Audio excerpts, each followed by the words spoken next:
అందరికీ నమస్కారం. Welcome to our channel. మీరందరూ కూడా చూసే ఉంటారు. హైదరాబాద్లోని ఏబిఎన్ ఆంధ్రజ్యోతి ఆఫీస్ ఎదుట వైఎస్ఆర్ కాంగ్రెస్ పార్టీ కీలక నాయకులు, ఎమ్మెల్యేలు, ఎమ్మెల్సీలు, మాజీ ఎమ్మెల్యేలు, మాజీ మంత్రులు వాళ్ళందరూ కూడా వెళ్ళి నిరసన తెలియజేశారు. వాళ్ళందరికీ కూడా ఈ సందర్భంగా హ్యాట్స్ ఆఫ్ అండి. వాళ్ళు వైఎస్ఆర్ కాంగ్రెస్ పార్టీ క్యాడర్ యొక్క ఆలోచనలకు అనుగుణంగా వాళ్ళు కూడా చాలా దారుణంగా ఫీల్ అయ్యారు. వైఎస్ఆర్ కాంగ్రెస్ పార్టీ కార్యకర్తల ఇంట్లో ఉన్న ఆడవాళ్ళని, చెల్లెళ్ళను, తల్లులను, భార్యలను ఏబిఎన్ రాధాకృష్ణ అనే మనిషి రూపంలో ఉన్న ఒక మృగం అవమానిస్తే అందరూ కూడా హర్ట్ అయ్యారు. ఇది చాలా దారుణం అండి. ఎవ్వరూ కూడా ఇటువంటి జర్నలిజం అయితే చేయరు. అసలు నాకు ఫస్ట్ ఆఫ్ ఆల్ ఆశ్చర్యం అనిపించింది ఏంటంటే ఆ థాట్ ఎలా వచ్చింది. అసలు ఇప్పుడు కంపేర్ చేయడానికి ఎన్నో విధాలుగా ఎన్నో విషయాలని మనం కంపేర్ చేస్తూ మాట్లాడచ్చండి. కానీ ఇంట్లో ఆడవాళ్ళని జగన్మోహన్ రెడ్డి గారు చెప్తే వైఎస్ఆర్ కాంగ్రెస్ పార్టీ కార్యకర్తలు భార్యల్ని చెల్లెలు అంటే చెల్లెల్లాగా వాళ్ళు భావించి పెళ్లి చేసి శోభనానికి కూడా పంపిస్తారు అని చెప్పేసి ఏబిఎన్ రాధాకృష్ణ ఒక మహిళ చేత మాట్లాడించడం అది జర్నలిజం కాదండి. అది జర్నలిజం కానే కాదు. ఇక్కడ మనం ఇంకొక విషయం కూడా గమనించాలండి. ఎందుకు ఇంత ఫ్రస్ట్రేట్ అవుతున్నారు? ఎల్లో మీడియా ఎందుకు సడన్గా ఫ్రస్ట్రేట్ అవుతుంది మావి గన్ విషయంలో? మొదట 2-3 రోజులు ట్రోల్స్ చేశారు, మీమ్స్ చేశారు. నా ఇంటర్వ్యూ అండి, ప్రజా చైతన్యంలో ఒక ఇంటర్వ్యూ ఇచ్చాను. నెక్స్ట్ డేనే జగన్మోహన్ రెడ్డి గారు మావి గన్ అనౌన్స్ చేసిన నెక్స్ట్ డేనే నేను వారితో మాట్లాడాను. వాళ్ళు రెహమాన్ గారు నన్ను అడిగారు, ట్రోల్స్ మీమ్స్ చేస్తున్నారు, మీరు ఎలా తీసుకుంటారని అడిగితే వాటిని నేను స్వాగతిస్తున్నాను. ఈ ట్రోల్స్కి మీమ్స్కి భయపడే రకమో లేకపోతే బాధపడే రకమో కాదు, ప్రజల తరపున మేము పోరాడుతున్నాము. అండ్ వాళ్ళు ఎంతగా ట్రోల్స్ చేసి మీమ్స్ చేసి వాళ్ళు సర్క్యులేట్ చేస్తే మా ఆలోచనలు వాళ్ళు ప్రజల్లోకి ఎంతగా తీసుకెళ్ళినట్టు మేము స్వాగతిస్తున్నామని కూడా నేను చెప్పాను. ఎక్కడ కూడా అండి మనం ఒక మాట మాట్లాడిన తర్వాత వాటికి కట్టుబడి ఉంటాం. వైఎస్ఆర్ కాంగ్రెస్ పార్టీ చరిత్రలో ఎప్పుడు కూడా మాట తప్పిన దాఖలాలు లేవు. ఇప్పుడు అంటారు వైజాగ్ అన్నారు కదా, మేము ఆ రోజన్నా ఈ రోజన్నా ఒకటే మాట అండి, ఉన్న నగరాల్ని అభివృద్ధి చేసుకుందాం.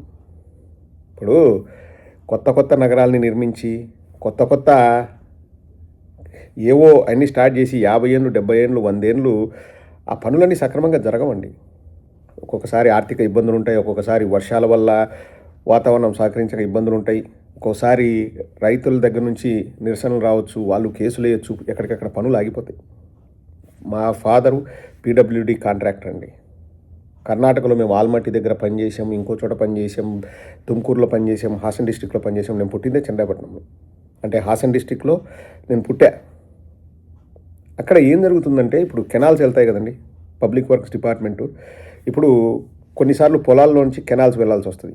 సో అక్కడ ఉన్న రైతులు ఏం చేస్తారంటే పనులు ఆపుతారు, వచ్చేసి కర్రలు లేకపోతే ఇంకా వాళ్ళ దగ్గర ఉన్న పనిముట్లు తీసుకొని వచ్చేసి మిమ్మల్ని కొడతాం, అది చేస్తాం, మీరు పని ఆపండి, మా భూముల్లోంచి వెళ్ళడానికి వీలు లేదు, మాకు కాంపెన్సేషన్ చక్కగా ఇవ్వలేదు, మాకు ఎక్కువ డబ్బులు ఇవ్వాలి, అది అని చెప్పేసి అక్కడ వచ్చి పనులు ఆపుతారు.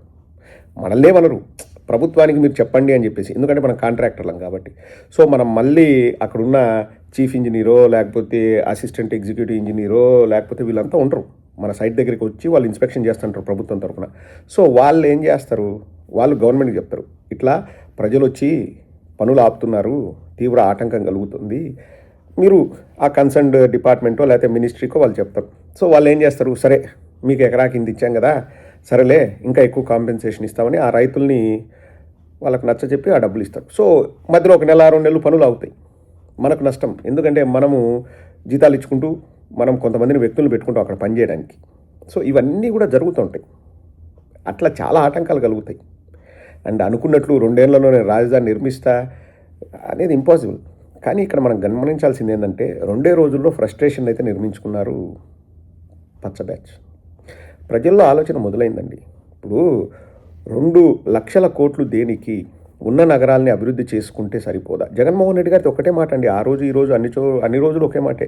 ఇంతకుముందు అసెంబ్లీ సాక్షిగా చెప్పారు, గవర్నమెంట్ ల్యాండ్ 30,000 ఎకరాలు తీసుకోండి ఒకవేళ మీకు కావాలంటే, అది మన ఇష్టం వచ్చినట్టు మనం కట్టుకోవచ్చు, లేదు ఉన్న నగరాల్ని అభివృద్ధి చేసుకుందాం, అదే కదండి.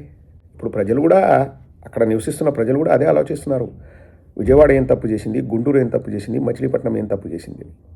సో ఇవన్నీ కూడా ఆలోచించి ప్రజల రక్తం, ప్రజల కష్టం, ప్రజల స్వేదం అది వృధా కాకుండా తక్కువ ఖర్చుతో మనకు కావాల్సిన సౌకర్యాలు మనం చేసుకొని భవిష్యత్తులో నిర్మిస్తూ వస్తాం. ఇప్పుడు ఆంధ్రప్రదేశ్, ఉమ్మడి ఆంధ్రప్రదేశ్ 1956లో ఏర్పడితే 1956లో జూబ్లీ హిల్స్ లేదండి, 1956లో బంజారా హిల్స్ లేదు, 1956లో ఈ ఇన్స్టిట్యూషన్స్ ఇవన్నీ లేవు. కాలక్రమేణా అవన్నీ ఏర్పడుతూ వచ్చాయి. అక్కడ ఎక్కడైతే ఏర్పడుతున్నాయో అక్కడ నివాస ప్రాంతాలు వచ్చాయి. అక్కడ ప్రజలు వాళ్ళు ఇల్లు కట్టుకున్నారు, డెవలప్ అయితే వచ్చింది. ఒక ఏరియాలు డెవలప్ అయితే వచ్చినాయి.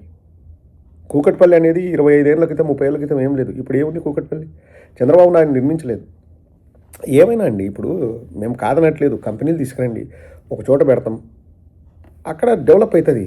ఇప్పుడు మొత్తం కోర్ క్యాపిటల్ అని అక్కడ పెట్టేసి రైతుల దగ్గర నుంచి భూములు లాక్కొని దాంట్లో సగం గవర్నమెంట్ ల్యాండ్ పెట్టుకొని మళ్ళీ మిగతాది భూములు రైతులకు ఇస్తే ఇంకా ఎవడొచ్చి నివాసాలు ఉంటారండి?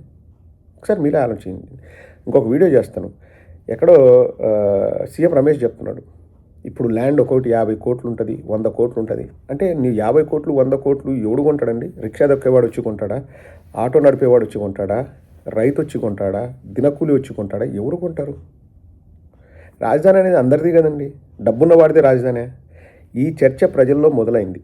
సో ఎప్పుడైతే ఈ చర్చ మొదలైందో booth kit YSR Congress party వల్ల ఇంట్లో ఆడవాళ్ళని తిట్టడం స్టార్ట్ చేశాడు.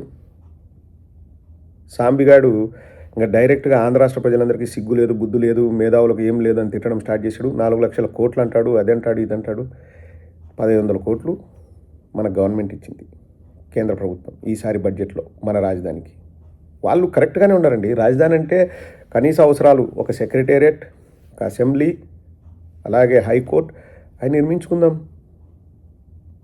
కాదండి, 650 కోట్లతో అద్భుతమైన సెక్రటేరియట్ తెలంగాణ నడిబొడ్డులో వాళ్ళు కట్టుకోగలిగింది మనం కట్టుకోలేమా?